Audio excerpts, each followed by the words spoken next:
Apa judulnya Bapak Ibu?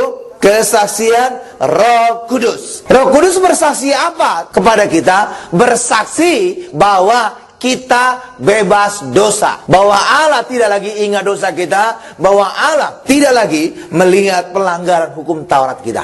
Coba kita lihat ayatnya, Ibrani 10 ayat 15, lalu loncat ayat 17. Dan tentang hal itu Roh Kudus juga memberi kesaksian kepada kita. Ayat 17, dan aku tidak lagi mengingat dosa-dosa dan kesalahan mereka.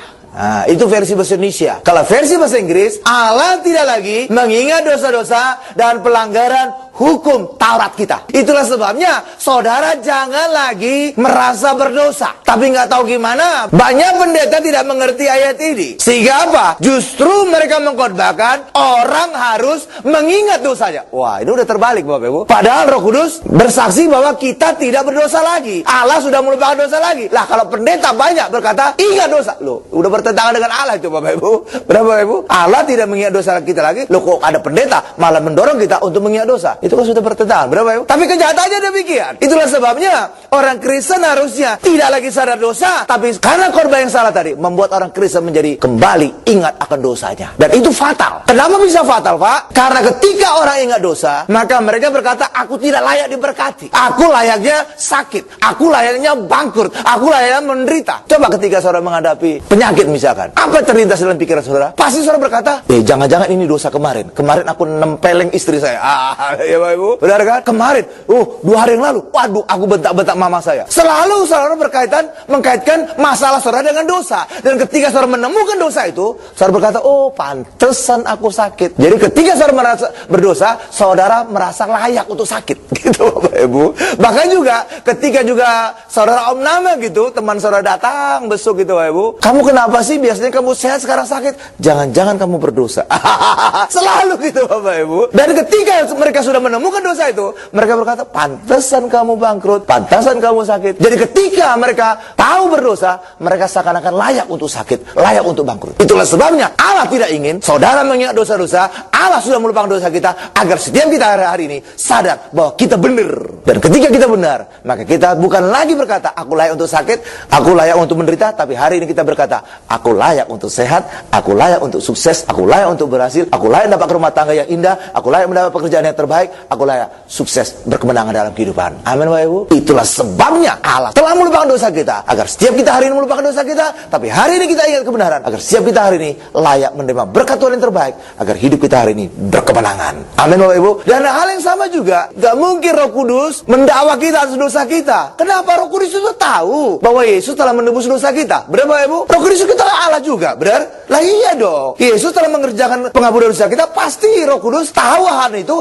dan bersaksi tentang kita telah diampuni dosa kita. Dan itu juga sebabnya Yesus berkata, aku akan mengirim penghibur, aku mengirim penolong. Roh Kudus adalah penghibur dan penolong. Berapa Ibu? Bukan pendakwa. Saudara tidak akan menemukan bahwa Roh Kudus itu dikirim untuk mendakwa saudara. Benar Bapak Ibu? Tapi nggak tahu gimana, banyak pendeta nggak ngerti menggambarkan Roh Kudus itu pendakwa kita atas segala dosa-dosa. Aduh, yang benar aja itu. Karena itulah baik kita hari ini sadari bahwa Roh Kudus bersaksi kepada kita bahwa Allah telah melupakan dosa-dosa kita, bahwa hari ini tidak lagi pelanggaran Taurat kita. Allah telah melupakan semuanya, dan kita juga wajib melupakannya, agar setiap kita hari ini layak mendapatkan terbaik dari Allah. Amin Bapak Ibu. Dan Yesus telah menebus kita. Kenapa Roh Kudus bersaksi bahwa kita tidak berdosa? Karena Yesus telah menebus dosa kita. Dan menebus dosa kita Allah dengan mengirimkan Yesus, anak tunggal Allah. Berapa Ibu? Saudara pernah bertanya-tanya, kenapa Allah harus mengutus Yesus, anak tunggalnya yang dikasih berkenan? Kenapa tidak malaikat saja yang diutus? Coba kita lihat dulu ayatnya, Yohanes 3:16. Karena begitu besar kasih Allah akan dunia ini, sehingga Ia telah mengaruniakan anak yang tunggal. Amin Bapak Ibu, yang tunggal ya. Kalau dalam ayat lain Matius 3 ayat 17 dikatakan anak yang dikasih, yang berkenan. Berapa Ibu? Ada tunggal dikasih berkenan. Terus lanjutkan lagi. Supaya setiap orang yang percaya kepadanya tidak binasa, melainkan beroleh hidup yang kekal. Jadi Yesus dikaruniakan atau Yesus dikorbankan untuk menebus dosa kita, supaya kita tidak binasa, melainkan beroleh hidup yang kekal. Tapi kenapa harus Yesus? Saya ambil contoh perbandingannya begini. Ketika saudara datang ke McDonald's, saudara bawa uang 10.000. Apa saudara dapat dari McDonald? Ya ya paling mungkin kentang satu. Oh ya mungkin ukurannya yang medium lah atau small. Kalau jumbo itu lebih 12.000 tuh. Kira-kira gitu.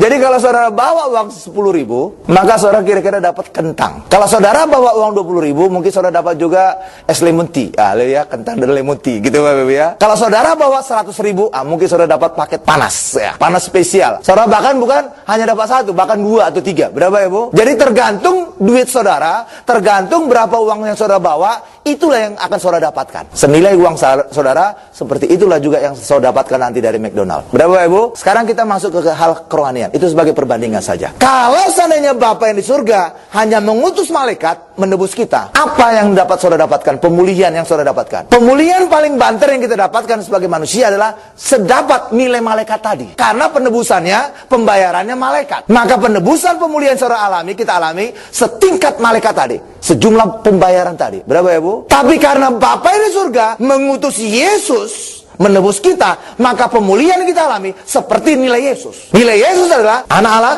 nilai Yesus adalah anak tunggal, nilai Yesus adalah yang dikasih. Itulah sebabnya ketika kita mengalami penebusan Yesus, maka kita ditebus, dipulihkan menjadi anak Allah yang dikasih berkenan. Karena sesuai dengan jumlah nilai dari Yesus yang menebus kita. Ngerti Bapak Ibu? Amin.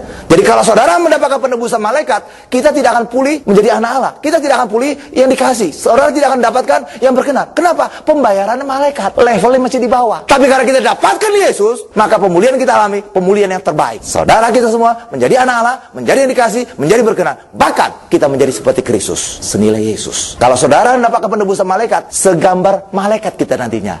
Amin. Karena itulah level tertinggi yang bisa dibayar oleh malaikat. Berapa Ibu? Tapi karena Yesus yang membayar, maka kita bisa menjadi seperti Yesus. Itulah sebabnya orang Kristen bisa menjadi seperti Yesus lewat penebusan Yesus. Amin Bapak Ibu. Karena itu kita mengucap syukur. Hanya di dalam Yesuslah kita bisa menjadi anak Allah. Di dalam Yesuslah kita bisa menjadi anak yang dikasih. Di dalam Yesuslah kita bisa menjadi anak yang berkenan. Di dalam Yesuslah kita bisa menjadi seperti Kristus. Orang Kristen bisa menjadi seperti Kristus. Kenapa? Pembayarannya Yesus. Lihat penebusnya Yesus. Amin Bapak Ibu. Coba penebusnya malaikat. Senilai malaikat aja kita dapat. Karena itulah bagi kita hari ini, kenapa Bapa yang surga mengaruniakan Yesus? Agar pemulihan kita mendapatkan pemulihan yang maksimal. Menjadi anak Allah yang dikasih berkenan, bahkan menjadi seperti Kristus. Amin Bapak Ibu.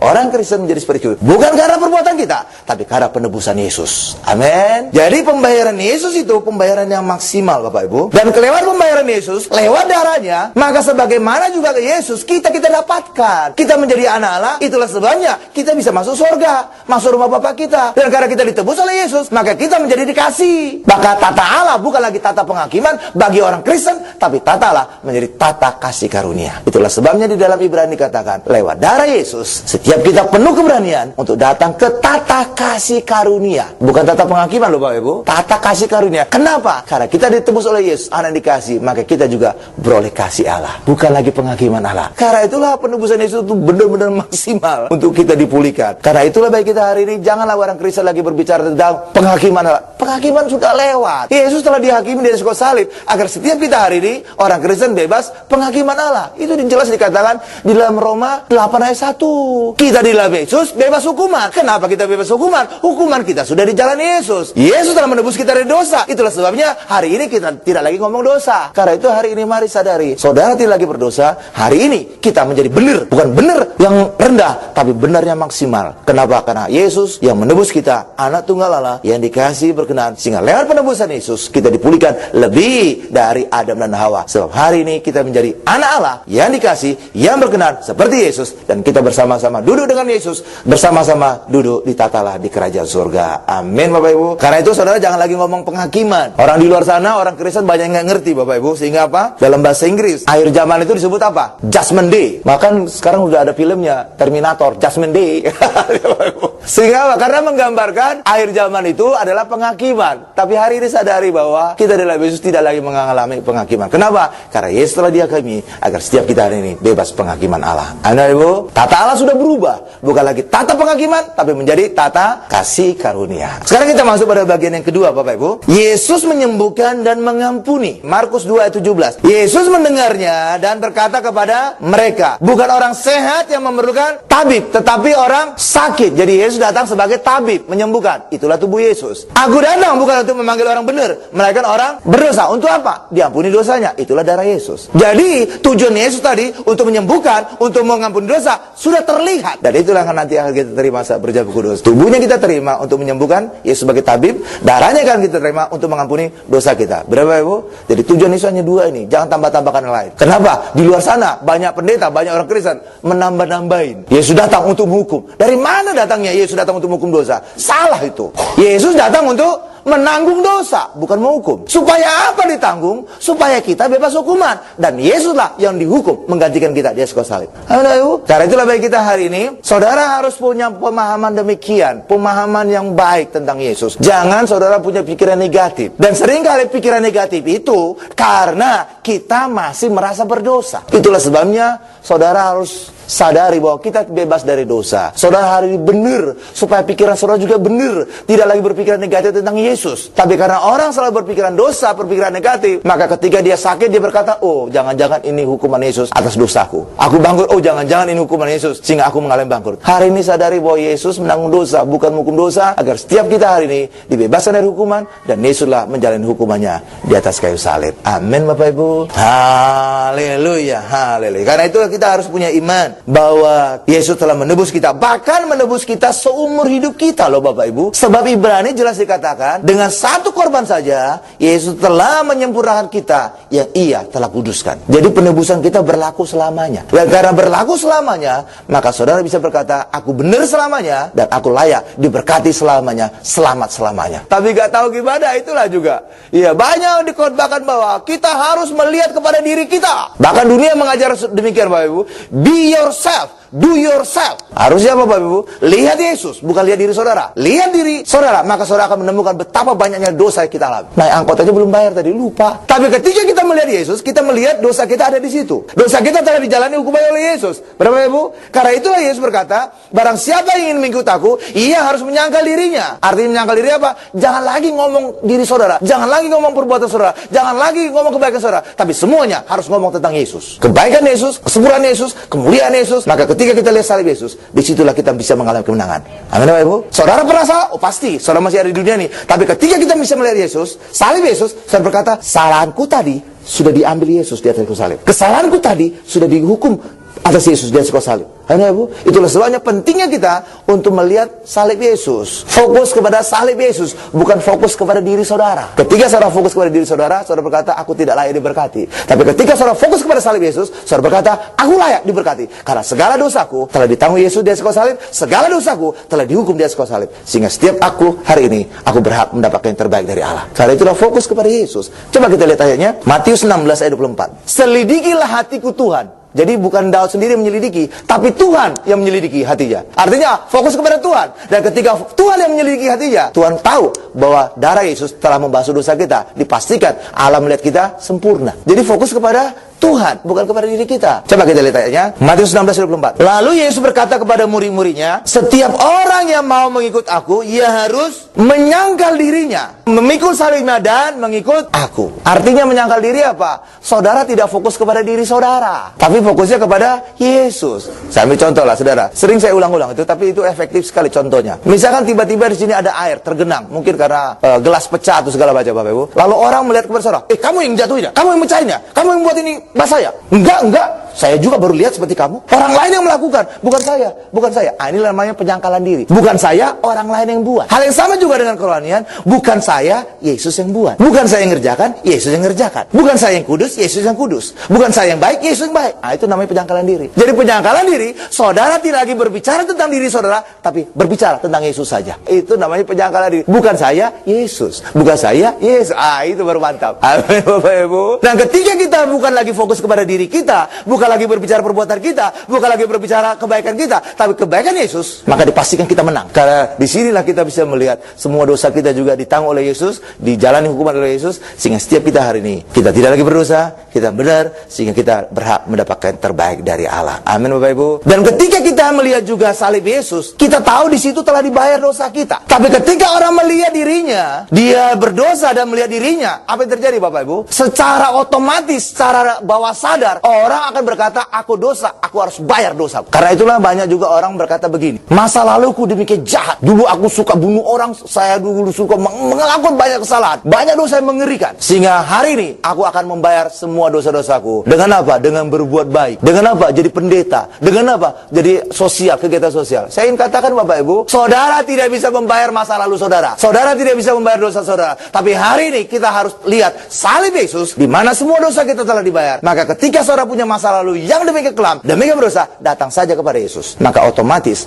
masa lalu saudara, dosa saudara pasti dibasuh oleh Yesus. Itulah sebabnya ketika kita datang kepada Yesus, langsung ayat berkata, yang lama sudah berlalu, yang baru sudah datang. Dosa yang lama sudah berlalu, hari ini yang baru sudah datang. Kita siap diberkati oleh Tuhan. Amin Ibu. Karena itulah saudara tidak bisa membayar masa lalu saudara. Saudara tidak bisa membayar dosa-dosa saudara. Hari ini sadari, fokus kepada salib Yesus. Disinilah dosa kita telah dibayar oleh Yesus. Lunas lagi. 1 Korintus 6 ayat 20 jelas dikatakan, Yesus telah bayar lunas. Karena itu saudara tidak perlu bayar lagi. Datang saja kepada Yesus yang telah membayar lunas semuanya, beres semua. Karena itulah bagi kita hari ini pentingnya kita untuk fokus kepada Yesus, datang kepada Yesus. Disinilah rahasia kemenangan kita. Tapi selama saudara masih melihat diri saudara, maka saudara secara bawah sadar akan membayar dosa saudara. Bahkan juga sel-sel di tubuh saudara juga akan mendakwa saudara. Dan itulah timbulnya kanker. Saudara pernah bertanya-tanya, kenapa sih sekarang-sekarang ini banyak orang penyakit kanker? Ada aja kanker ya. Ada kanker kulit lah, ada kanker darah lah, ada kantong kering. Oh, bukan kantong kering, nggak kanker. Kenapa sih? Karena orang sekarang semakin didorong untuk merasa bersalah. Dan ketika dia merasa bersalah, maka sel-sel tubuhnya juga berkata, iya orang ini merasa bersalah, dia berusaha, harus kita hukum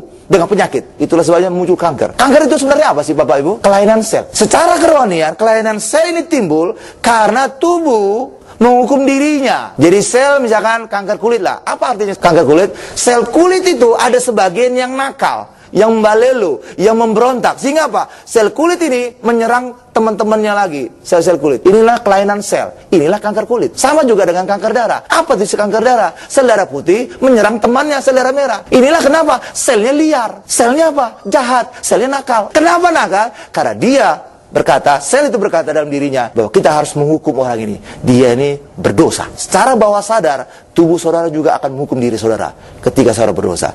Tapi ketika saudara melihat salib Yesus, di sini dosaku telah diambil oleh Yesus, di sini dosaku telah ditanggung oleh Yesus, di sini hukuman dosaku telah dijalani oleh Yesus lewat mati dari salib, maka sel tubuh saudara juga tidak menghukum diri saudara. Dan itulah sebabnya sel saudara menjadi normal kembali, damai kembali, sembuhlah kita dari kanker. Itulah yang terjadi pada saat orang terima perjamuan kudus. Ketika kita terima perjamuan kudus, maka kita terima tubuh Yesus terpecah, kita menerima darah Yesus tercurah, itu di atas kayu salib. Maka semua dosa kita, kesalahan kita ditanggung kepada Yesus. Maka saudara bisa disembuhkan dari kanker. Itu yang menjadi rahasia. Kenapa sih kok bisa terima perjamuan kudus, orang bisa sembuh kanker? Dari mana jalannya? Apa kaitannya? Nah, itu kok kaitannya. Karena itu hari ini ketika kita terima perjamuan kudus, tubuh saudara, sel saudara tidak lagi menyerang diri saudara, tapi semuanya menjadi peace, normal, sempurna kembali, dan kesembuhan kita alami. Amin Bapak Ibu.